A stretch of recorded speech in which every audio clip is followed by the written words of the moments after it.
Hello मित्रांनो, तुम्ही कसे आहात? आज एक छोटासा आपण किस्सा सांगत आहे. तुम्हाला माहिती आहे, आपल्या भारत देशाला स्वातंत्र्य मिळवण्यासाठी चंद्रशेखर आझाद, भगतसिंग, राजगुरू, सुखदेव, सुभाषचंद्र बोस अशा क्रांतिकारकांनी आपल्या प्राणाची आहुती दिली.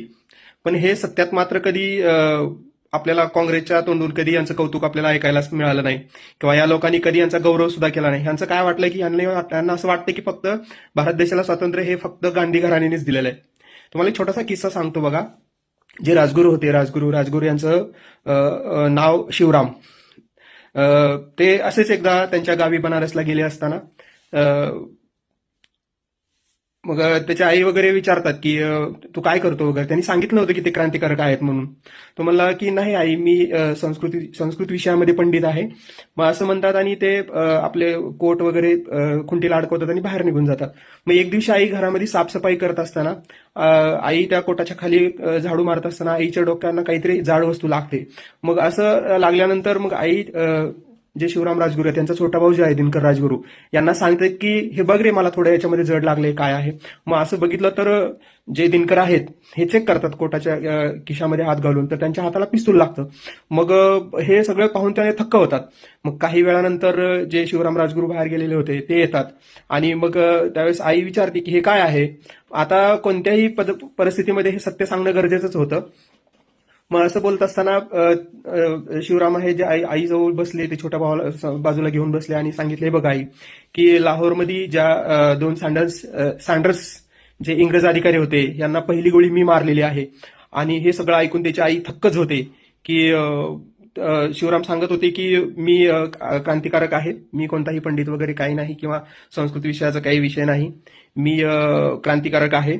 मग असं म्हणत तिथंच पडलेलं एक कागद घेतात, पेन घेतात आणि त्याच्यावर लिहितात की आई, जो दिनकर आहे हा तुझा मुलगा आहे आणि मी जो आहे भारत मातेचा मुलगा आहे.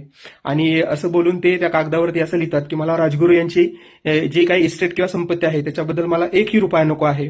असं बोलून ते आईच्या पाया पडतात. बघा, हा छोटासाच किस्सा जो आहे मित्रांनो, किती आपल्याला एक उत्स्फूर्त ऊर्जा देऊन जातो. आणि याच गोष्टीमुळे आपण आपल्या भारत मातेचं जे आहे आपल्याला स्वातंत्र्य मिळालं. आणि आपल्याला याची कुठल्याही प्रकारची कसलीच जाणीव सुद्धा नाही की आपल्यापेक्षा किती तर लहान वयामध्ये असणाऱ्या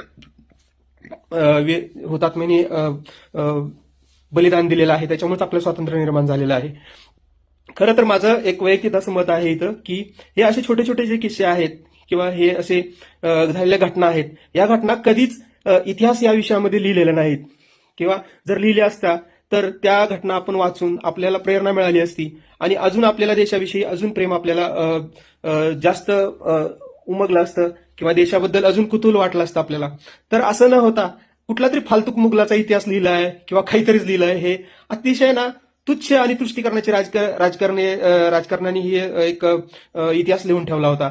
असं न करता आपल्या क्रांतिकारक जे आहेत, आपल्या क्रांतिकारकाचा जो काही मूळ इतिहास आहे, त्यांनी घेतलेले जे काही छोटे छोटे धडे आहेत, अशा अजून काही गोष्टी आहेत बघा की चंद्रशेखर आझाद असतील, भगतसिंग असतील, ज्यांनी जो इंग्रजाबद्दल दिलेला लढा होतो, आता तो जो लढा आहे त्या लढ्याबद्दल जी माहिती आहे आपल्याला ती इतिहासामध्ये लिहिता आली असती किंवा सांगता आली असती.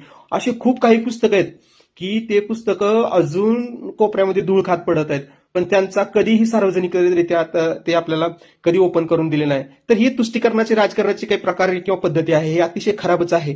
मला तरी वाटतं की हे खूपच किळसवान आहे. आपल्याला जे महत्वाचं आहे ते आपल्याला कधी दिलंच नाही या लोकांनी. बघा, आपण ऊस खातो है की नाही, ऊस खाताना कधी चुलट्या किंवा मुळं कधी खात नाही है की नाही. आपण रस खातो, रस पितो त्यामधला. तर हे काँग्रेसने असंच केलेलं आहे, कधी पण आपल्याला ऊसाचा गोडवा कधी मिळूच दिला नाही, चुलट्या आणि कचराच खायला घातलाय. तर ह्या गोष्टी आहेत मित्रांनो, आपण सर्वांनी जागृत राहिलं पाहिजे. आणि वाचन हे एक हत्यार आहे, आपण वाचन करायला सुरू केली पाहिजे. आणि विशेषतः फिल्टर्ड वाचन जे आहे, जे आपल्याला कट्टर राष्ट्रवादी बनवेल, कट्टर नॅशनलिस्ट बनवेल, हे देशभक्ती शिकवेल, असं वाचन आपण केलं पाहिजे. आणि तेच आपण आपल्या पिढीकडून पुढच्या पिढीकडे ते पुढे कॅरियर केलं पाहिजे. तुम्हाला कसं वाटतं मित्रांनो? मला एक छोटीशी गोष्ट वाचन करता करता आठवली, म्हणून हा कंटेंट तयार करून मी बनवला आणि पाठवत आहे. आपण भेटूया पुन्हा एकदा पुढच्या आपल्या ब्लॉगमध्ये. तोपर्यंत जय हिंद.